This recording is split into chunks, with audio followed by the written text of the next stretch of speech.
Well, we have some good news. It just continues going on. And just met with our team to get a brief of all the different sections. And I'm just really grateful for the team we have.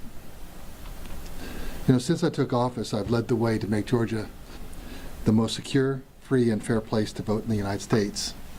And I think you're really seeing that today, because the average check-in time is still 49 seconds, and the line time has dropped now to 1 minute. And yet, if you look at where we are right now at around 12 o'clock, it looks like about over 500,000 people have already voted. Just project that out, everything stays the same, then we'll be over 1.2 million. So you look at the 4 million we had. So that kind of gives you an idea where we'll be at the end of the day. But it's all up to the voters. But I think there'll be more to come out. So it's a good day, and we're keeping those lines moving really quick. So with that said, don't know what else I can really add. From the standpoint of IT, we check traffic, and it's moving. And other than a couple of issues that I mentioned earlier, we're in pretty good shape. I don't know what else I can really add, because lines are short, lines are moving, and check-in's really quick. I think it just shows you that people have confidence in the system. And that's really what it is. It's all about having a safe, secure, system. You want to make sure that your voter rolls are clean. I mentioned that I've done 2 audits of citizenship to make sure only American citizens on the voter roll. That builds confidence, builds trust, and that's really important. Then I think also having photo ID for absentee voting. That's something that we noticed that Minnesota had been doing for over 10, 15 years. Actually, never been sued by the Department of Justice. We were when we incorporated that. But yeah, we pushed back and we went at the district level. And now it's under appeal, but we'll still continue to push back because we know it'll stand scrutiny of the court. Also, Nebraska and Kansas have been using that for years. Now there's 5 states, just including us, that do that. But that builds trust. And so wherever we can put trust in the process, but also have a great voter experience, we think that's really important. And so we're just really grateful for what we see right now. So if I have any questions, I didn't know if you had anything on your minds right now. Any message for the Russians you alluded to earlier? Well,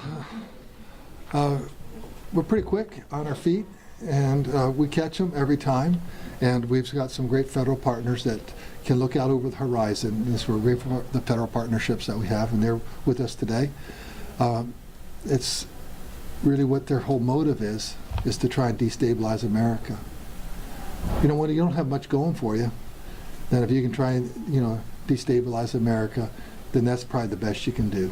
And so that's where they are, and there's not much I can do about that. They probably need better leadership and need a better direction. But America is a great country, and we just have a great economic opportunity here. So I'm just really grateful I'm an American, and I'm not from Russia. Do you have any message for voters who might be worried about what they heard earlier? Relating to? The bomb threats. Bomb threats? Well, as it relates to the bomb threats, really, we pretty well dispelled that very quickly, but we want to make sure everything stays safe. So law enforcement did go to every one of those locations, and all but 2 precincts, to our knowledge, did not stop any voting. And we had a couple counties that actually had postponed it for 30 minutes while they went through and did a check.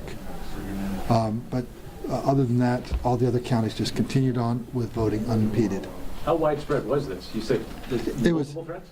It was just the one. It was about 5 to 7 different precincts that were affected. In one area? Different areas, different counties. But that was this morning, and law enforcement jumped right on that. And we knew it was coming from a foreign state actor. Speaking of the misinformation, right now the FBI just issued a warning about these videos and posts going around that, a hoax claiming to be the FBI is telling people to vote remotely because of all of these threats. Can you address that and what voters need to know about the fact that that's not a thing?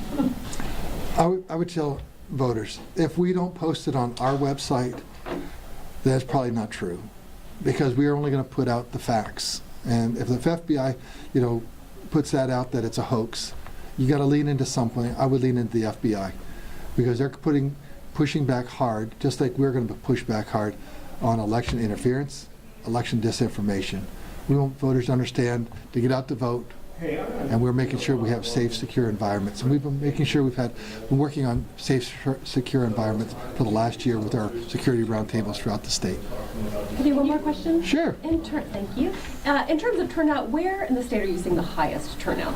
Everywhere, just like we did in early voting, the percentages. It's, there might be one little county here for some reason it was slow in early voting, and now today it's maybe some other place, but it's by and large it's pretty much the same all over. So it's really good to see Georgians trust the system, and because we keep those lines so short, I think there's lots of smiles on faces, so they don't not spend the whole day there, and that's just something I believe in.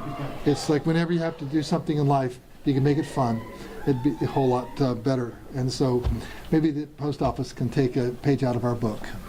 Well, thank you. Can you provide some more specifics on the law enforcement agencies that have responded to the bomb threats and how you know it's from Russia? Can't do that right now. You probably would have to contact, federal officials on that. But thank you so much. I appreciate your time.